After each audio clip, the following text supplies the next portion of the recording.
میں نے جس آیت کریمہ تلاوت کا شرف حاصل کیا، اللہ رب العزت ارشاد فرماتا ہے اقیموا الصلاۃ، نماز کو قائم کرو۔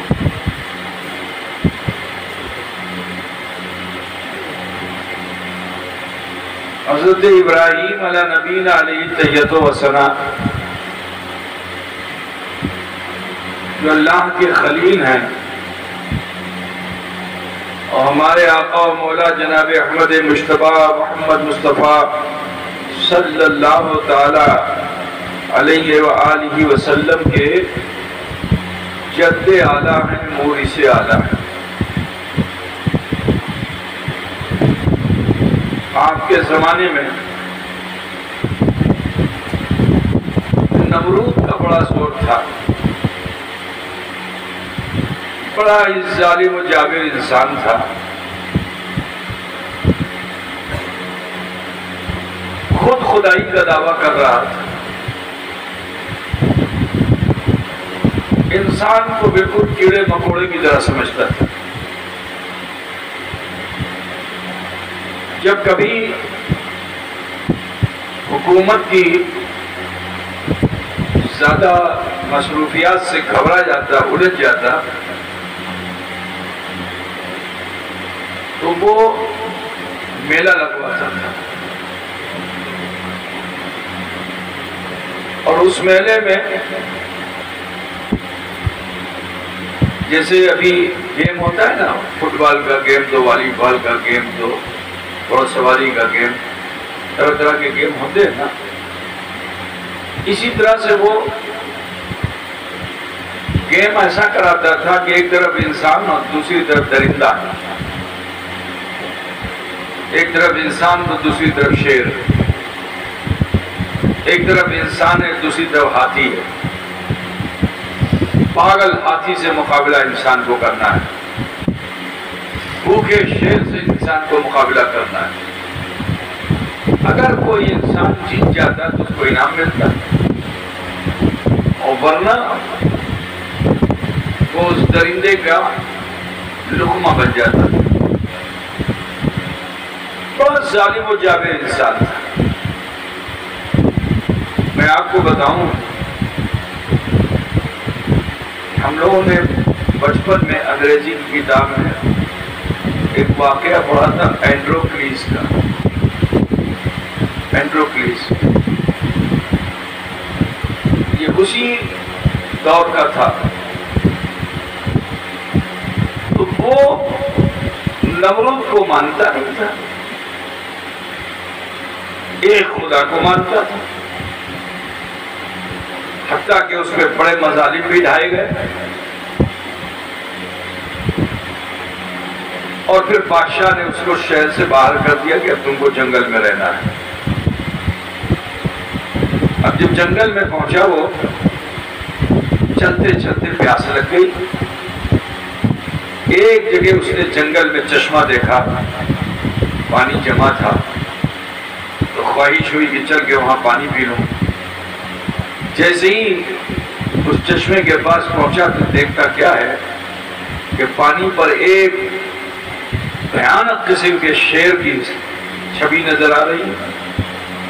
جلدی سے جھاڑی میں چھپ گیا جان بچانے کے لیے، کچھ دیر چھپا رہا، دیکھتا کیا ہے کہ وہ شیر تھوڑی تھوڑی دیر میں دہاڑتا ہے، زور زور سے دہاڑتا ہے، اپنے پنجے کو اٹھا کے زبان سے چاٹتا ہے۔ اب اس انسان نے جو دیکھا اس کی کیفیت کو اور غور سے دیکھا تو دیکھتا کیا ہے کہ اس کے پنجے میں ایک بڑا سا کانٹا چھپا ہوا ہے۔ اس کو ہمدردی پیدا ہوئی کہ مجھے اس شیر کی مشکل سے، مصیبت سے اس کو نجات دلانا ہے، اس کا درد دور کر رہا ہے۔ ایک طرف بھائی یہ تھا کہ یہ شیر ہے، کہیں ایسا نہ ہو کہ مجھے مار ڈالے، اور دوسری طرف ہمدردی کا بھی خیال تھا، اس کو اس مصیبت سے نجات دلانا ہے۔ اس نے ہمت جمع کر لی، کچھ ہو یا نہ ہو مجھے اس شیر کی پریشانی اور اس کے درد کو دور کرنا ہے۔ دھیرے دھیرے چلتا چلتا چلتا چلتا شیر کے قریب پہنچا۔ اب جو شیر نے اس انسان کو دیکھا، اس شیر کو بھی احساس ہو گیا کہ جو میرا ہمدرد معلوم ہوتا ہے، تو اس کی آنکھ سے آنسو نکلنے لگا۔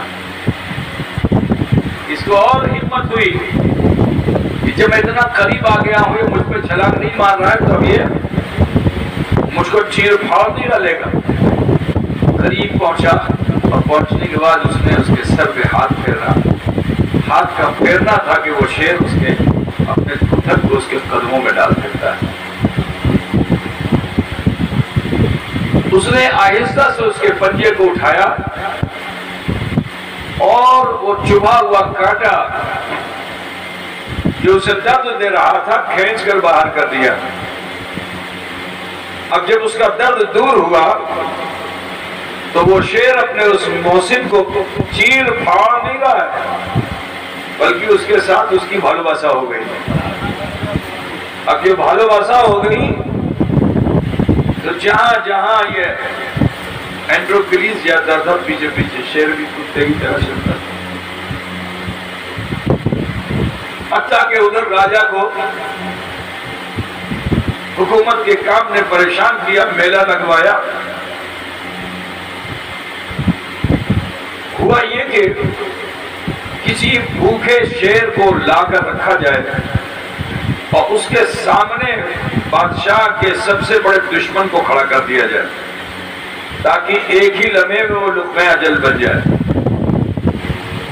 تو اس کے ساتھیوں نے جو ساتھ میں رہنے والے تھے وزیر لوگ، انہوں نے کہا بادشاہ سلامت، پورے ملک میں سب سے بڑا مخالف اگر آپ کا کوئی ہے تو وہ اینڈروکلیس ہے، وہ اب تک زندہ ہے، لہذا اسی کو لایا جائے شیر کے سامنے، تاکہ آپ کے سامنے وہ لقمہ اجل بن جائے شیر کا۔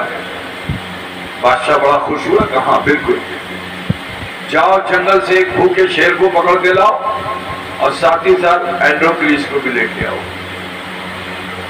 عزیزو، شیر لایا گیا، پنجرے میں بند کر دیا گیا، کئی دن اسے بھوکا رکھا گیا، اینڈروکلیس کو بھی گرفتار کر کے لایا گیا، میدان میں اسے اتارا گیا۔ بادشاہ نے اشارہ کیا، ہنٹر ماسٹر نے پنجرا کھول دیا۔ بھوکا شیر تھا، اسے کیا معلوم کہ سامنے کیا ہے، وہ تو یہی سمجھتا ہے کہ میری غذا ہے، اپنی بھوک مٹاؤ۔ لیکن درندہ بھی احسان کرنے والے کے احسان کو یاد رکھتا ہے۔ بھوکا پیاسا تھا، پنجرے سے جو چھوٹا تو چھلانگے مارتا ہوا اینڈروکلیس کی طرف بڑھا۔ کچھ ہمدرد لوگ تھے کہ یہ منظر نہیں دیکھ پا رہے تھے، تو انہوں نے اپنی آنکھیں بھیج لی کہ عنقریب یہ موت کے گھاٹ اتر جائے گا۔ لیکن منظر وہاں بدلا ہوا تھا۔ وہ شیر اپنی بھوک کو بھلا بیٹھا، اپنی پیاس کو بھلا بیٹھا، کہا میں اپنے محسن کو کیسے تکلیف دوں گا، یہ مجھے گوارا نہیں۔ اب وہ بھاگتا ہوا گیا اور جا کر اینڈروکلیس کے قدموں میں اس نے اپنا سر رکھ دیا۔ عزیزان گرامی، ایک جانور بھی اپنے محسن کے احسان کو بھلاتا نہیں ہے۔ ہم تو امت رسول ہیں، ہم پہ حضور کے ایک دو نہیں ہزاروں سینکڑوں لاکھوں کروڑوں احسان ہیں، لیکن آج افسوس ہے کہ ہم اس محسن انسانیت کے احسان کو بھلا بیٹھے ہیں۔ اے مسلمانوں، حضور کی خوشی کس میں ہے؟ اللہ کے رسول صلی اللہ علیہ وسلم کی خوشی نہ دولت دینے میں، نہ ثروت دینے میں، نہ ٹکا پیسہ دینے میں، نہ گھر جائیداد دینے میں۔ حضور کی خوشی کس میں ہے؟ حضور خود فرماتے ہیں کہ میری آنکھوں کو ٹھنڈک مجھے خوشی ملتی ہے جب میرا امتی نماز میں ہوتا ہے۔ بات سمجھ رہے ہیں نا؟ نماز کی وہ اہمیت ہے۔ محسن انسانیت کے احسان کو بھلاؤ نہیں مسلمانوں۔ سنو، وہ ابراہیم خلیل اللہ کہ جو نمرود سے مقابلہ کرتے ہیں، نارے نمرود سے گزر جاتے ہیں، آگ بھی گلزار ہو جاتی ہے۔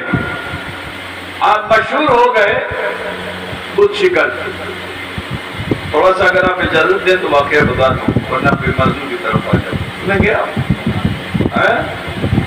جانتے ہو حضرت ابراہیم خلیل اللہ جب پیدا ہوئے تو اس وقت ان کے جوتشیوں نے یہ کہہ دیا تھا کہ آپ کے ملک میں ایک ایسا بچہ پیدا ہوگا جو آپ کی حکومت کو سیز کر دے گا. تو اس نے بھی سماج میں قتل عام کرنا شروع کر دیا. ہر ماں کی کوکھ سے پیدا ہونے والے بچے کو موت کے گھاٹ اتار رہا تھا. آپ کی ماں کو الہام ہوا کہ اس کو لے جاؤ، لے جا کر گفا میں رکھو. پہاڑ کی ایسی گفا میں ماں نے لے جا کے رکھا جہاں سورج کی روشنی نہیں جاتی، چاند کی چاندنی نہیں جاتی. چھوڑ کے چلی آئی. لیکن جانتے ہو اللہ رزاق ہے. آج ہمارا یقین اس پر سے بھی ادھر اڑ گیا ہے تو الٹے سیدھے ہاتھ پیر مار کر کے ہم روزی حاصل کرتے ہیں، غلط راستے سے جگہ پیسہ حاصل کرنے کی کوشش کرتے ہیں. جبکہ اللہ فرماتا ہے کہ ان اللہ یرزق من یشاء بغیر حساب، کہ بے شک اللہ بے حساب روزی عطا فرمانے والا ہے. آج مسلمانوں کا اس پر یقین کم ہو گیا ہے، غلط راستوں پہ جا رہے ہیں. دیکھو ابراہیم خلیل اللہ کو ماں نے گفا میں چھوڑ دیا تھا. کون آتا کھلانے کے لیے، کون آتا پلانے کے لیے. لیکن جانتے ہو جب حضرت ابراہیم خلیل اللہ بھوکے ہوئے، اللہ نے حضرت جبریل کو بھیجا کہ اے جبریل جاؤ اور جا کر کے ابراہیم کے انگوٹھے کو ان کے منہ سے لگا دو. حضرت ابراہیم نے کہ انگوٹھے کو جبریل امین نے منہ سے لگا دیا. جیسے ہی منہ سے لگایا آپ کے اس انگوٹھے سے دودھ کا فوارہ نکلنے لگا. ماں جب آتی رات میں بچے کو دیکھنے کے لیے اس حال میں ہے تو ماں اپنے بچے کو بھوکا پیاسا نہیں پاتی. اور آج ابراہیم خلیل اللہ کی اس سنت کو ہمارے بچے بھی ادا کرتے ہیں. پیدا ہوتے ہی ہمارے بچے اپنے انگوٹھے کو منہ میں لے جاتے ہیں کہ نہیں لے جاتے، ہے نا. یہ حضرت ابراہیم خلیل اللہ کی سنت پہ ہمارے بچے عمل کرتے ہیں. لیکن آج افسوس ہے کہ ہم محمد عربی صلی اللہ علیہ وسلم کی سنت پہ ہوشمند ہو کر کے بھی عمل نہیں کر پا رہے ہیں. عزیزو خیال فرمائیے، میرے جملوں کو ٹکڑے ٹکڑے جو جملے ہیں اس کو اگر آپ ذہن میں رکھو گے تو ایمان تازہ ہو جائے گا. واقعی تو آپ روز سنتے رہتے ہو، ہے نا. 12 سال تک اسی گفا میں. پھر اللہ کا حکم ہوا باہر نکلے. چاند کی چاندنی کو دیکھا. 12 سال تک یہی سوچتے رہے میرا رب کیسا، میرا رب کیسا. اب جب چاند کی چاندنی دیکھی اتنا لگتا ہے یہی میرا رب ہے. لیکن جیسے ہی اس کی چاندنی مان پڑنے لگی نا کہ کیا ہمارا رب ہے. سورج نکلا کا ہیچا ہمارا رب. لیکن جیسے ہی سورج ڈھلنے لگا ہیچا ہمارا رب نے. گھر میں پہنچے تو چاچا جو تھے وہابی دیوبندی جو ہے، اب کا ترجمہ اب ہی رکھا انہوں نے. وہابیوں میں اب کا معنی واہ، ٹھیک ہے نا. اور عربی میں چاچا کو بھی اب کہتے ہیں. وہابیوں نے دیکھو کتنے بڑے گستاخ ہیں. نبی کا ونش جو ہے کبھی کافر و مشرک ہو ہی نہیں سکتا. جس ونش سے نبی ہوں گے وہ کافر و مشرک نہیں ہو سکتے ہیں. لیکن وہابی دیوبندیوں نے کیا ترجمہ کیا کہ ابراہیم علیہ السلام کے ابا جو تھے وہ بت بناتے تھے، جبکہ ابراہیم علیہ السلام کے والد بت بنانے والے نہیں تھے. ان کے چاچا، اس کا نام آزر تھا، وہ بت بنانے والا تھا. ابا کا انتقال ہو چکا تھا. اب کفیل جو تھا وہ آزر تھا، چاچا تھا. تو حضرت ابراہیم علیہ السلام جیسے باڑی میں پہنچے دیکھا چاکی پہ بت بن رہا ہے. پوچھا ادھر کی اچھے، اچھا ادھر کی اچھے. کہا بیٹا یہ ہمارے خدا ہے. پہلا مناظرہ گھر ہی میں کیا ابراہیم خلیل اللہ نے. پہلا مناظرہ کہاں کیا؟ گھر میں چاچا سے. یہ کیسے خدا ہے جس کو تم بناتے ہو؟ اللہ تو وہ ہے کہ جو خلاق عالم ہے. چپتا کو جتامی شدت ہو عرب میں آج بھی کفیل کی اہمیت ہے. جو لوگ عرب میں نوکری کرنے کے لیے جاتے ہیں یا حج کرنے جائیں گے یا عمرہ کرنے گئے جیسے ابھی ماسٹر صاحب, تو وہاں کوئی مولم جو ہے ان کا کفیل ہوا ہوگا. اگر کفیل نہیں ہوگا تو یہ عرب میں رہ نہیں سکتے. عرب کا رواج ہے, ان کا پاسپورٹ جو ہے اس کے پاس جائے گا, وہ سائن کرے گا, وہ پرمٹ کرے گا, تب وہ مکے مدینے میں رہ سکتا ہے, ورنہ پورے عرب میں کہیں نہیں رہ سکتا ہے. بات سمجھ رہے ہیں نا؟ آج بھی کفالت کا رواج عرب کے اندر ہے. تو سنیے, کفیل ہوئے, جو میں حکم دوشی نہ کرو, یہ بت بن گیا ہے, اس کو لے جاؤ ہاٹ پہ لے جا کے بیچو. کفیل تھے تو تھا تو ماننا تھا. تو سر پہ تو رکھا تھا, چاچا نے ٹوکرے میں بتوں کو دے دیا تھا, آپ کیسے اس کو سر پہ رکھیں؟ سر پہ رکھنا تو نبی کے شان کے خلاف. تو آپ نے کیا کیا ہے, رسی سمجھتے ہو نا, اور رسی لے کر کے اس میں بتوں کی گردنوں کو باندھا. ایک باندھا, دو باندھا, تین باندھا, جتنے سب کو باندھا, اور چلے تو ہاتھ میں رسی پکڑی اور کھینچتے ہوئے لے کے چلے. اب کسی کا ہاتھ ٹوٹا, کسی کی ناک ٹوٹی, کسی کا کان ٹوٹا. بازار پہنچے تو کوئی صحیح سالم نہیں, کوئی صحیح سالم نہیں. اٹھایا, کہا لے لو لے لو, اپنے ٹوٹے پھوٹے خداؤں کو لے لو. اب سماج میں انتشار ہو گیا. جا کے نمرود سے شکایت کی. نمرود نے آدر سے کہا کہ اپنے بھتیجے کو سنبھالو, یہ کیا کر رہا ہے, ہمارے خداؤں کی توہین کرتا ہے. ابھی یہ بات ہوئی, اسی زمانے میں وہ میلہ لگوائے ہوئے تھا. اب جو میلہ اس نے لگوایا تھا ظلم کی اتحاد کر رہا تھا. لوگ اس کا منظر دیکھنے کے لیے بھیڑ لگاتے تھے. پورا گاؤں جو ہے وہاں سے نکل گیا. گاؤں کا نام تھا اولمپیا. کیا نام تھا؟ اولمپیا گاؤں. یہ اولمپیا گاؤں جس کے نام سے آج آپ اولمپک گیم دیکھتے ہو نہیں, یہ وہی کی اسی جگہ کی اسٹارٹ ہے. ایک چھوٹے سے گاؤں جس کا نام اولمپیا تھا, اسی سے اولمپک گیم بنا. ٹھیک ہے, اس میں بھی دیکھ لو نا, گھوڑے پہ سوار ہے, پلب لے کے جا رہا ہے, ایک دوسرے کو مار رہا ہے. اسے ہوتا ہے کہ دیکھا ہے نا, کوئی چھلانگ مار رہا ہے, کوئی کود رہا ہے, کوئی جمپ کر رہا ہے. اسے ہوتا ہے نا. یہ سب نمرود کی ایجاد ہے. افسوس کہ آج مسلمان بڑے شوق سے اپنے موبائل میں بھی دیکھتا ہے. ٹھیک ہے, ان سب چیزوں سے بچنا چاہیے. یہ اولمپک گیم آج بتاتے ہیں امن و شانتی کا سب سے بہترین ذریعہ اولمپک ہے. آج دنیا میں جو ظلم, جس کی بنیاد ظلم پہ ہو, اس میں امن ہوگا, اس میں شانتی ہوگی. جس کی بنیاد ظلم پہ ڈالی گئی ہو, ظلم پہ بنیاد ڈالی گئی. آج کہہ رہے ہو یہ امن و شانتی کا معاملہ ہے, میڈل دیا جاتا ہے, gold medal, silver medal, bronze medal, اس کو دیا جاتا ہے. بات سمجھ رہے ہیں نا آپ لوگ؟ تو بہرحال ابراہیم خلیل اللہ کا دوسرا مقابلہ پنڈت جی سے ہوا. سب تو چلے گئے. کہاں تو اس معبد قدے میں عورت مرد کی لائن لگی رہتی تھی, کبھی خالی نہیں. جب دیکھو تب ٹن ٹن ٹن ٹن ہوتا رہتا تھا. سناٹا ہو گیا. پنڈت جی بھی گئے کھیلا دیکھنے کے لیے. اب وہ معبد قدہ بالکل خالی ہو گیا. ابراہیم خلیل اللہ کو چاچا نے کہا جاؤ لکڑی کاٹ کے لاؤ, جنگل جاؤ لکڑی کاٹ کے لاؤ. تو ان کے کندھے پہ کلاڑی تھی, لیے چلے جا رہے تھے. اچانک جو سناٹا دیکھا تو کہا لاؤ دیکھیں اندر کیا ہو رہا ہے. اب جو اندر پہنچے تو دیکھتے کیا ہے, چھٹو خدا, میجو خدا, بڑو خدا,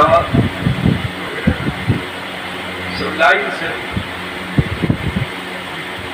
اور سامنے لڈو رکھا ہوا. لڈو تو تم لوگ بہت کھاتے ہو نا. لڈو رکھا ہوا تھا اور اس کو چوہا کتر رہا تھا. چوہے کو چوہا بولتے ہو, نہیں بولتے ہو, ایدر کیا بولتے ہو, ایدر بولتے ہو, کیا بولتے ہو بنگلہ؟ اچھا چوہا بڑا ہوتا ہے کہ ادھر چھوٹا ہوتا ہے؟ تو سب جھکے ہوئے تھے، ادھر بھی چھوٹا تو چوہا بھی چھوٹا ہوا تھا صاحب۔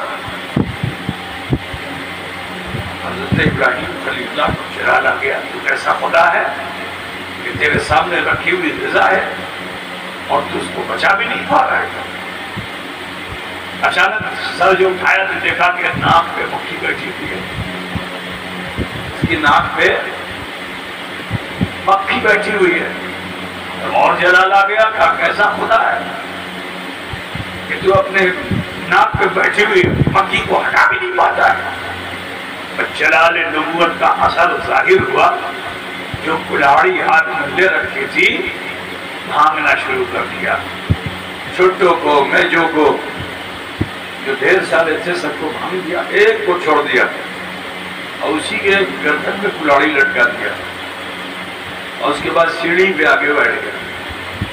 تھوڑی دیر میں پنڈت جی آ گئے۔ اب جب پنڈت جی آئے تو کہا ابراہیم ہمارے خداؤں کی کشش دیکھی، ہمارے خداؤں کی کشش دیکھی، آج تو ہمارے خداؤں نے تم کو کھینچ ہی لیا۔ کہا ہاں ہاں تمہارے خداؤں نے مجھے کھینچ ہی لیا، میں ادھر سے گزر رہا تھا تو میں نے دیکھا کہ چھوٹے خدا بڑے خدا سب آپس میں لڑ رہے ہیں۔ میں آیا اوپر تو دیکھتا کیا ہوں کہ بڑے خدا نے سارے چھوٹے خدا کو مار دیا۔ پنڈت جی بولتے ہیں کیا ہوئے نا ادھر ہوئے لا یضر ولا ینفع، یہ تو نہ نفع دینے والے ہیں نہ نقصان پہنچانے والے ہیں۔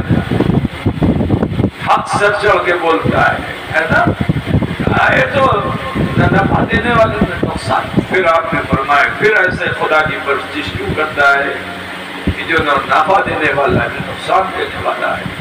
اللہ وہ ہے کہ جو نفع بھی دینے والا ہے نقصان بھی دینے والا ہے۔ دوسرا مناظرہ ہو گیا، بات آگے بڑھی تو نمرود نے اپنے محل میں بلایا۔ آپ وہاں پہنچے تو شان نبوت کے ساتھ سینہ تان کر پہنچے۔ اس کے وہاں تو لوگ سجدہ کرتے تھے، دنڈوت کرتے تھے، سپاٹ لیٹ جاتے تھے اس کے سامنے، اور ابراہیم خلیل اللہ سینہ سپر ہو کر گئے۔ غرض کے تیسرا مناظرہ حضرت ابراہیم خلیل اللہ کا نمرود سے ہوا۔ اس نے کہا دیکھو مجھ سے الجھو نہیں، میں بڑا خدا ہوں، جس کو چاہتا ہوں زندگی دیتا ہوں، جس کو چاہتا ہوں موت دیتا ہوں۔ قید خانے میں جو رہائی حاصل کرنے والا تھا اس کو بلا کے قتل کرا دیا، اور جس کا قتل ہونا تھا اس کو رہائی دے دی، یعنی جس کو موت دینی تھی اس کو چھوڑ دیا، اور جس کو آزاد کرنا تھا اس کو موت کے گھاٹ اتار دیا۔ تو حضرت ابراہیم خلیل اللہ نے فرمایا کہ تو یہ کرتا ہے، میرا خدا وہ ہے کہ جو سورج کو پورب سے نکالتا ہے پشچم میں ڈباتا ہے۔ اگر تو خدا ہے تو اس ڈوبے ہوئے سورج کو جو پشچم میں ڈوبا تھا اسے پشچم سے اگا کے پورب میں ڈوبو کے دکھا۔ پھر تو کافر مبعوث ہو گیا۔ اب مبعوث ہو گئے تو شیطان نے آ کے کان میں گھسایا۔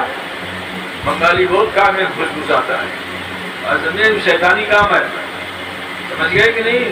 کان میں کبھی مت بات کرو، جو بات کرتا ہے سینہ تان کے بولو، ٹھیک ہے نا؟ یہ جو گھس کرتے ہو ضرور کان میں، پھر صاحب کے پاس بھی آتا ہے، عادت وہی پڑی ہوئی ہے کان میں بولنے کی، بہت بری عادت ہے، اس عادت سے بچو، یہ شیطانی عادت ہے، ٹھیک ہے نا؟ سرگوشی کرنا اسلام میں بالکل قطعی منع ہے، یہ آپ سمجھ لیجیے۔ میں نے بتایا نا میں آپ کو ٹکڑے ٹکڑے میں کچھ باتیں بتاتا جاؤں گا، اگر وہ ذہن میں رہیں گی تو آپ کامیاب ہو، واقعات تو آپ مولانا لوگ سے روز سنتے ہو۔ سرگوشی کرنا اسلام میں منع ہے۔ ماں بہن بیٹیاں بہت کرتی ہیں، ایک بھی کان میں پھس پھس کرتی ہے، وہی حالت تم لوگوں کی بھی ہے، تم بھی کان ہی میں کچھ بولتے ہو۔ یہ کان میں بولنا بالکل منع ہے، اسلام میں اس کی اجازت نہیں ہے، ٹھیک ہے؟ تو বুঝতে না বাবা করবেন پھر ফুসফুস করবেন বলো না ভাই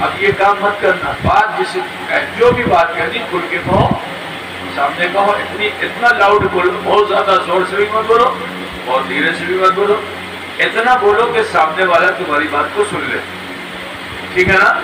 لیکن پھس پھس پھس پھس بات کچھ ہوتی ہے لیکن کان میں پھس پھس کرتا ہے، یہ شیطان کی عادت، اس سے بچنے کی کوشش کرو، ٹھیک ہے؟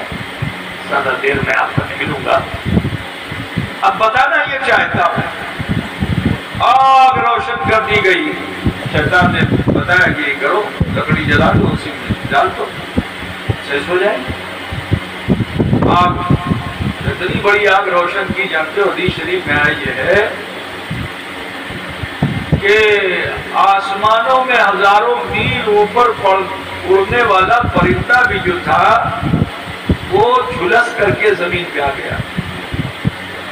آس پاس میں جتنے تالاب تھے اس کی گرمی کے اثر سے سوکھ گئے۔ آپ سمجھ رہے ہیں کتنی زیادہ اس کے اندر کیا بولتے ہیں اس کو تمہارے وہاں، آگ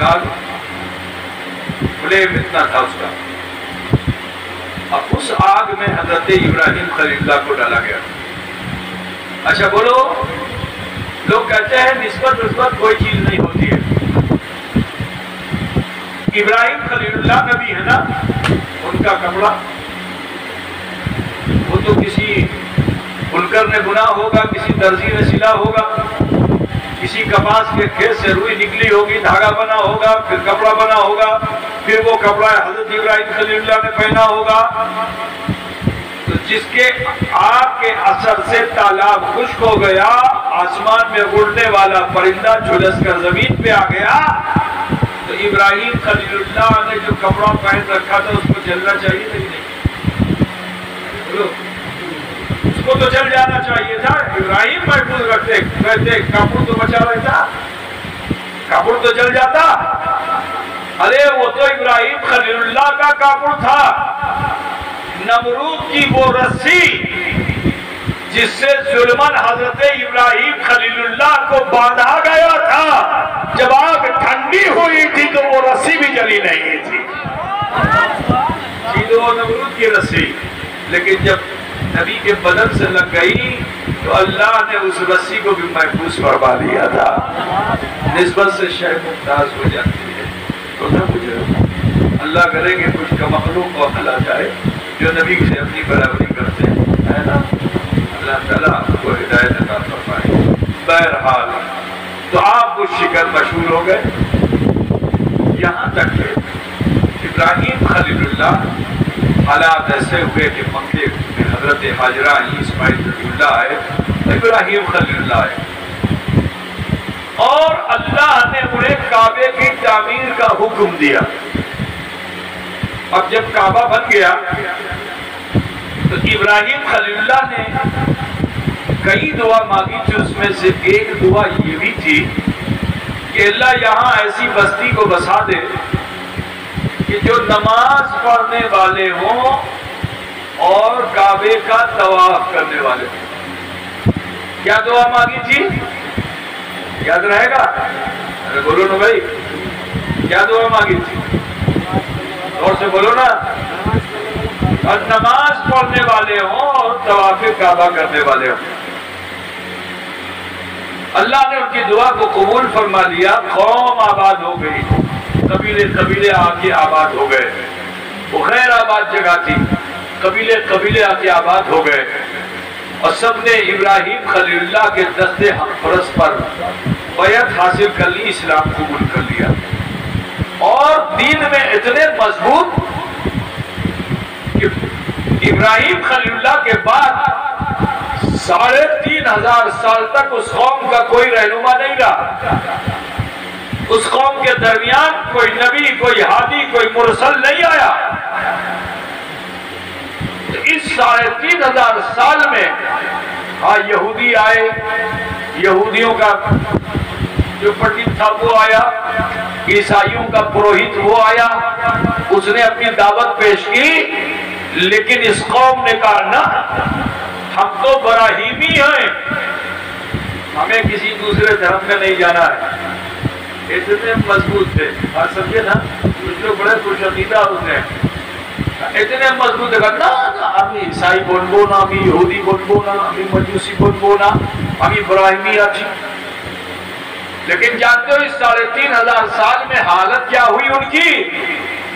جب ان کا کوئی رہنما نہیں رہا، ابراہیم خلیل اللہ نے کعبہ اس لیے بنایا تھا تاکہ دنیا میں پھر کوئی بتوں کو پوجائے نہیں، سب خدا ایک خدا واحد کی بندگی کریں۔ کعبہ اسی لیے تو بنا تھا۔ لیکن جانتے ہو قبیلے میں جھگڑے شروع ہو گئے۔ اب جھگڑے جو شروع ہو گئے تو ہوتا کیا ہے کہ توہمات جب سماج میں وہم آنے لگتا ہے، وہم، تو اس سے جو ہے اسلامی شریعت جو ہے کمزور ہونے لگتی ہے، ٹھیک ہے؟ اسلامی شریعت کمزور ہونے لگتی ہے، پھر اللہ پہ بھروسہ اس کا کم ہو جاتا ہے۔ اب مثال کے طور پر میں آپ کو بتاؤں، او بابا خوشو کہاں جا رہے ہو؟ بڑھ جاؤ، زیادہ دیر نہیں۔ آج ہمارے سماج میں بھی بہت سے وہم وسوسے، اگر کسی کو چھینک بھی آ گئی تو وہ سیدھے بولتا ہے کہ اس کے اوپر اوپر آ گیا، بولتا ہے کہ نہیں بولتا ہے؟ اللہ سے نہیں ڈرے گا۔ ارے پریشانی آئی ہے تو اللہ سے پریشانی کی دور ہونے کی دعا کرو نا، وہ اللہ سے نہیں ڈرے گا، وہ شیطان سے ڈرا ہوا ہے۔ بچہ پیدا ہوگا، چلو پیر صاحب سے، مولانا صاحب سے، امام صاحب سے تعویذ لے لو، حفاظت کا اچھی بات ہے، لیکن امام صاحب نے تو یہ نہیں کہا تھا کہ اس کے اندر لوہا لٹکا دینا۔ امام صاحب نے کہا تھا، پیر صاحب نے کہا تھا، پیر صاحب نے کہا تھا کہ یہ کوڑی لے لو، اس کو جو ہے گلے میں لٹکا دینا۔ سنو، یہی توہمات دھیرے دھیرے انسان کو خدا کی بندگی سے دور کرتے چلے جاتے ہیں۔ ہم وہم و وسوسے میں ٹونے اور ٹوٹکے میں چلے جاتے ہیں، اور ٹونا ٹوٹکا جو سماج کا ہے وہ مذہب کا حصہ بن جاتا ہے۔ اور سمجھے نا، کیونکہ کوئی رہنما نہیں، کوئی قائد نہیں جو ہدایت کر سکے۔ میں نے پورے مالدہ میں ایک چیز دیکھی، عام طور سے بچوں کے گلے میں سب رہتا ہے، سنار میں رہتا ہے، اس کو جو کافر اور مشرک، اس کو بھگت ہوتا ہے، یہاں پہ بنگال میں بھگت لوگ ہوتے ہیں نا، گلے میں ڈورا باندھے رہتا ہے، اس میں گول گول نہ جانے کیا چیز ہوتی ہے، گول گول کانٹے دار، اس کو رکھے رہتا ہے۔ دیکھا کہ نہیں دیکھا جو لوگ؟ وہ دیکھا میں نے، گلے میں لٹکائے ہوئے ہیں، کوڑی لٹکائے ہوئے ہیں۔ یہ کیا ہے بھائی؟ یہ شریعت ہے؟ حدیث شریف سن لو کہ من علق تمیمۃ فقد اشرک، کہ جس نے تمیمے کو لٹکایا اس نے شرک کیا۔ یہ سب تمیمے میں ہے، لوہا لٹکا دینا، پیتل لٹکا دینا، چابی لٹکا دینا، کوڑی لٹکا دینا، یہ سب جو کیا ہے؟ شرکت جنس আছে এটা করতে হবে না। ماں بہن بچیاں خاص طور سے سن رہے ہیں، اللہ کے کلام کے علاوہ کسی چیز کو بھی اپنے گلے میں یا اپنے بچوں کے گلے میں مت پہناؤ، ٹھیک ہے نا؟ کلام اللہ کے علاوہ، تعویذ کے علاوہ کوئی دوسری چیز گلے میں مت پہناؤ، یہ کافروں کا طریقہ ہے۔ اور سنو، حدیث شریف یہ ہے کہ من تشبہ بقوم فہو منہم، کہ جو کسی قوم کی مشابہت کرتا ہے وہ انہی میں سے۔ تو بولیے نا، میرا کام ہے آپ کو وہ راستہ دے دینا جو نبی رحمت نے دیا ہے۔ اللہ کرے کہ آپ ہدایت اور ثواب میں قائم ہو جائیں، ٹھیک ہے؟ تو سنو، 3500 سال تک انہوں نے کعبے کو بچا کے رکھا، لیکن جب رہنما نہیں ہوا، پریشر نہیں ہوا، تو جو سماج کا بزرگ تھا اس کی فوٹو لیا، فوٹو کی مورتی بنائی، مورتی بنا کر کے پھر اس کو کعبے میں لے جا کے نصب کر دیا۔ پہلے کیا عقیدہ تھا کہ ہم یاد منائیں گے، کعبے میں اس لیے رکھتے ہیں کہ ہمارے باپ دادا ان کی ہم یاد منائیں گے، ان کو ہم دیکھیں گے، ہمارا دل جو ہے سکون پائے گا. باپ دادا کو دیکھیں گے, ہمارے سماج کے یہ چودھری تھے, ان کو دیکھیں گے, دھیرے دھیرے کر کے وہی بت جو باپ دادا کے ان کے بت تھے, لات منات عزا, ماں بہن بیٹیوں کے ان کے بت تھے, ان کو انہوں نے پوجنا شروع کر دیا. ان کے سامنے منت رجا کرنے لگے, ان کے نام کا بکرا ذبح کرنے لگے, پتہ مجھ رہے ہو نا, وہیں پہ خون بہانے لگے, قربانی دینے لگے. یہ سب کرتے کرتے جس کعبے کو اس لیے بنایا گیا تھا کہ لوگ بتوں کو نہ پوجیں, اسی کعبے میں ایک دو نہیں, اس قبیلے کے لوگوں نے 360 بت کو رکھ دیا. کعبے کے اندر بھی رکھا, کعبے کی چھت پہ بھی رکھا. جب رہنما نہیں ہوتا, قائد نہیں ہوتا, تو توہمات زیادہ بڑھتی ہیں اور وہ انسان کو کفر اور شرک کی طرف لے جاتا ہے. خدا پوچھ رہے ہو نا. اب سنو, نبی نے دعا کی تھی نماز پڑھنے والے ہوں, طواف کرنے والے ہوں. نماز تو ان پہ فرض تھی نہیں, نماز تو ابراہیم خلیل اللہ پہ فرض تھی 2 وقت کی. ان کی امت پہ نماز فرض نہیں تھی, تو کچھ دنوں میں نماز کو تو بھلا دیا. ہاں طواف کرتے تھے, لیکن اس کا بھی رنگ ڈھنگ بدل گیا. طواف کیسے کرتے تھے؟ طواف کرنے کے لیے وہ لوگ آتے تھے کہ جن سے کوئی گناہ ہو جاتا تھا, کوئی کھوتی ہو جاتی تو وہ محسوس کرتے کہ ابھی کھوتی کر لو, تو عورت ہو یا مرد ہو کپڑ کو اتار دیتا تھا نیکڈ ہو کر کے, ننگا ہو کر کے, اور کعبے کے چاروں طرف طواف کرتا تھا, اور پیچھے سے لوگ تالی بجاتے تھے. تو جب اس کو ذلیل کیا جاتا تھا تو وہ سمجھ لیتا تھا میرا گناہ معاف ہو گیا. یہ خود براہمیوں کی ایمان عقیدہ بن چکا تھا. 3500 سال کے بعد ہم سب کے آقا و مولا جناب محمد رسول اللہ صلی اللہ تعالی علیہ وسلم اسی خاکدان گیتی پہ جلوہ فکر ہوئے. اب جب رسول کائنات تشریف لائے, اسلام کی دعوت آپ نے پیش کی, جو اپنے تھے وہ بیگانے ہو گئے, جو دور تھے وہ قریب ہو گئے. عزیزو, ابھی 9 افراد اسلام لائے تھے. کتنے؟ 9 لوگ سے اسلام لائے تھے. اور نماز کو پڑھنے کا حکم آ گیا, اقیم الصلاۃ. تو یہ تو اسی سماج کا حصہ تھے جہاں 3500 سال سے یہ سب ہو رہا تھا. نماز کو نسیہ منسیہ کر رکھا تھا. تو ان کو بہت زیادہ سنکوچ ہوا کہ صلاۃ کی جنشا ہے. عربی بھاشا میں بڑی فصاحت و بلاغت بھی ہے. جیسے ہمارے وہاں پہ مالا تو نہیں جانتے, لیکن ہندی اور سنسکرت ہم جانتے ہیں. تو ہندی میں ایک شبد ہے, اس کا نام ہے کنک. تو کنک کا معنی ہوتا ہے دھندورا. دھندورا جانتے ہو کیا؟ اور کنک کا معنی ہوتا ہے سونا. اب میں نے آپ کو بتا دیا کہ کنک کا معنی دھندورا, کنک کا معنی سونا. اب یدی ابھی بولی کہ کنک نہیں آشو, تو من میں سنکوچ ہوگا کہ نہیں ہوگا؟ پیر صاحب کون کیا کنک طلب کوچ ہے نا, ٹیچر ٹوچا تو بول دو نا. بزرگ کون تھا, بولو گے کہ نہیں بولو گے؟ کیونکہ تم کو دونوں کا معنی معلوم. تو ہندی بھاشا میں تو ایک شبد کے 2 معنی ہیں, لیکن عربی زبان اتنی فصیح و بلیغ ہے کہ لفظ صلاۃ کے 73 معنی پائے جاتے ہیں, 73 میننگز.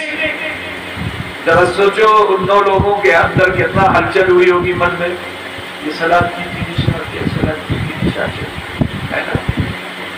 2-4 میں بتا دیتا ہوں آپ کو. صلاۃ کا معنی گھٹنا, یہ جو گھٹنا اس کو کیا بولتا ہوں, ہٹوا ہے, کیا بولتے ہو؟ وہی ہٹوا بولتے ہو نا, ہٹو ہٹو, اس کو بھی صلاۃ بولتے ہیں. یہ جو آنکھ جس دائرے میں رکھی ہوئی ہے, گڈھا جو ہے, اس کو بھی صلاۃ بولتے ہیں. اور صلاۃ کے معنی دعا بھی ہوتا ہے. اور بتا دوں صلاۃ کا معنی, صلاۃ کا معنی گھوڑے کی پیٹھ بھی ہوتا ہے.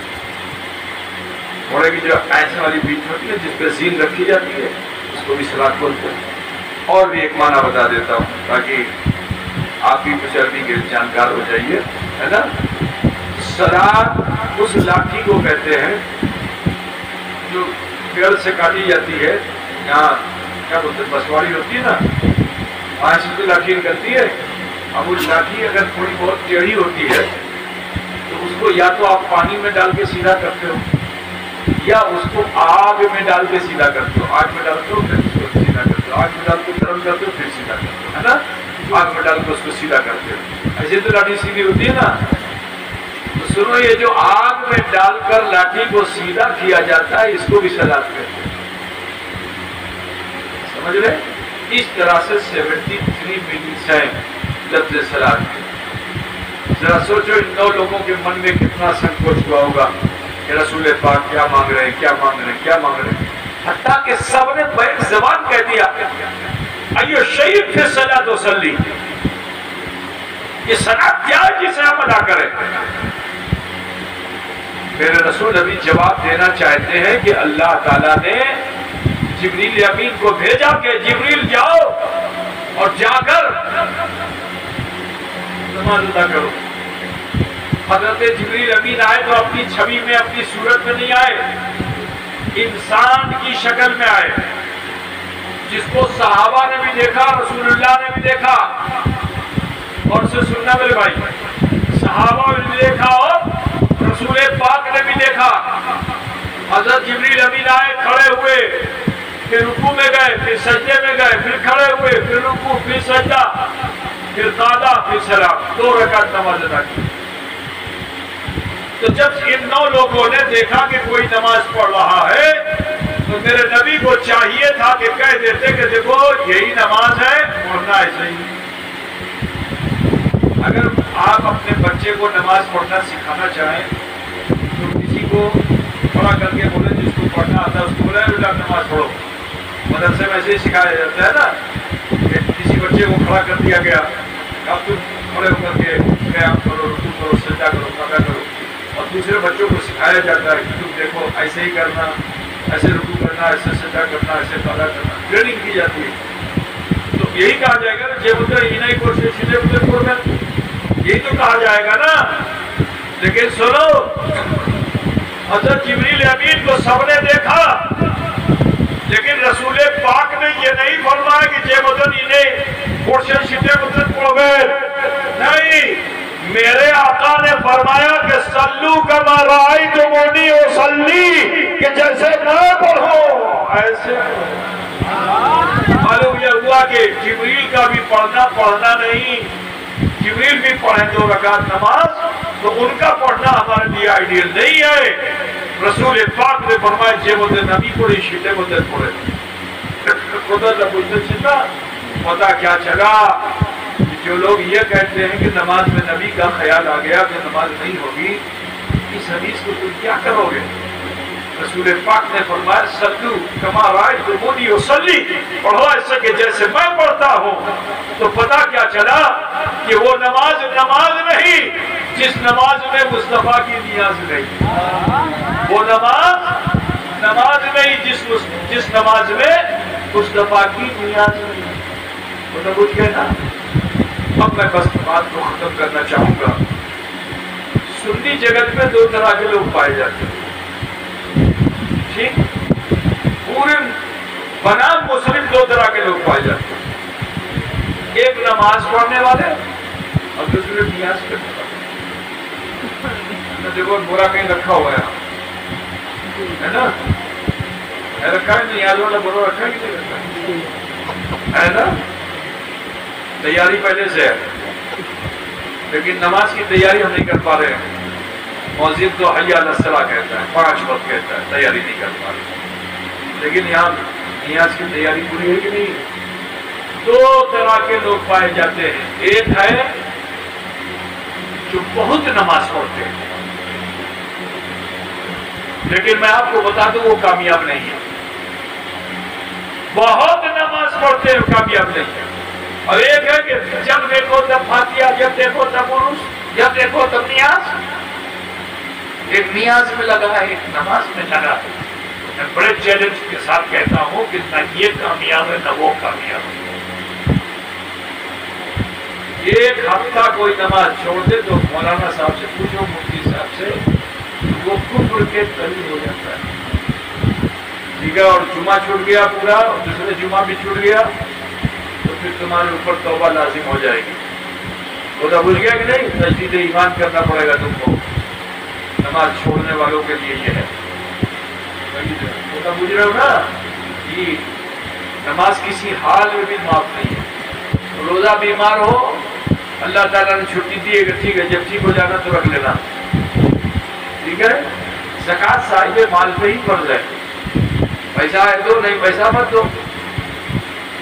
حج صاحب مال پہ ہی فرض ہے، اتنا پیسہ ہے، جگہ پیسہ ہے کہ تم اپنے بچوں کی تمہاری غیر موجودگی میں کفالت ہو جائے، اتنا پیسہ چھوڑ کر کے تب جاؤ حج کرنے کے لیے، تاکہ زمین جائیداد بیچ کے جاؤ۔ بنگال میں یہ بھی رواج ہے کہ حج کرنے کا شوق اتنا ہے حاجی صاحب کو کہ وہ اپنے ورثہ کے لیے جو انہیں چھوڑنا تھا اس کو بیچ کر کے حاجی صاحب بچ جاتے ہیں۔ اللہ کے وہاں حساب ہوگا، کہ آپ جان لیجیے، وراثت کو اگر آپ نے نہیں چھوڑا اللہ کے وہاں حساب ہوگا، ایک ایک چیز کا حساب ہوگا۔ خالی ٹوپی لگا کے لمبا جبہ پہن کے آپ حاجی صاحب بن جاتے ہو، نہیں۔ حج جب فرض ہے تبھی حج کرو، زمین جائیداد بیچ کر کے حج کرنا ضروری نہیں ہے۔ گزرنا پوچھتے چندہ بابا تمہارے بنگال میں بہت رواج ہے ہم حاجی صاحب بن جائیں، اب حاجی صاحب بننے کے چکر میں اولاد کے حق کو مار کر کے حاجی صاحب حج کرنے چلے جاتے ہیں، لیکن درست نہیں۔ اللہ نے تمہیں مال دیا ہے تو اپنی اس مال میں تمہارے پیچھے جو لوگ ہیں ان کی کفالت کرو، اتنا ٹکا پیسہ چھوڑ کے جاؤ کہ جتنے دن میں تم لوٹ کے آنے والے ہو اتنے دن تک کھانا پینا نان نفقہ ان بچوں کا، بیوی کا، ماں کا، سب کا حق دے کے جاؤ، تب تو حج آپ کے اوپر فرض ہے، ورنہ فرض حج نہیں ہے۔ تو نہ کچھ گیا نا بھائی، لیکن نماز کسی حال میں معاف نہیں ہے۔ اگر نزا کے حال میں بھی تم ہو، بالکل ایڑیاں رگڑ رہے ہو، موت قریب ہے، فرشتے اجل تمہارے سامنے کھڑا ہے اور وقت صلاۃ ہو گیا ہے، تو اس وقت بھی تمہیں اگرچہ تم کھڑے ہو کے نہیں پڑھ پا رہے ہو تو اشارے سے پڑھو۔ نزا کے عالم میں بھی نماز معاف نہیں ہے، ٹھیک ہے نا؟ حضرت مولا علی مشکل کشا نے زندگی میں صرف ایک ہی نماز چھوڑی تھی، اور وہ نماز کب چھوڑی تھی؟ جب رسول پاک آرام کر رہے تھے، رسول پاک آرام کر رہے تھے اور علی المرتضیٰ عصر کا وقت آیا چلا گیا، نماز نہیں پڑھی، تو رسول پاک نے علی کی نماز کو قضا نہیں رہنے دیا، سورج کو پلٹا کر کے قضا نماز کو ادا کرایا، اس لیے کیونکہ حضور کو معلوم ہے کہ میری امت علی والی ہوگی، علی کو اپنا مولا بنائے گی، تو رسول پاک نے یہ نہیں چاہا کہ علی کی نماز قضا ہو۔ علی کیسے ہے؟ بولیے علی سے بڑا کوئی ہو سکتا ہے؟ کوئی ولی علی سے بڑا ہو سکتا ہے؟ کوئی نہیں ہو سکتا، ٹھیک ہے نا؟ کہ حضرت صدیق اکبر تو خلیفہ اول ہے، لیکن حضرت علی کی بزرگی دیکھو کہ آپ حضرت علی کا چہرہ محفل میں بیٹھے تو ادھر ادھر نہیں علی کا چہرہ دیکھتے، تو سیدہ عائشہ نے پوچھ لیا تھا کہ آپ علی کو کیوں ٹکٹکی باندھ کر دیکھتے ہیں؟ تو حضرت صدیق اکبر نے کیا کہا تھا کہ علی کا چہرہ دیکھنا یہ بھی عبادت ہے، رسول اللہ نے فرمایا ہے النظر علی وجہ علی عبادت، کہ علی کو دیکھنا بھی عبادت ہے۔ سوچ لو حضرت علی کا وہ مقام ہے، تو حضرت علی نے کیسی عبادت کی کہ ان کا چہرہ عبادت والا ہو گیا، کہ جو دیکھے اس کو عبادت کا ثواب ملے۔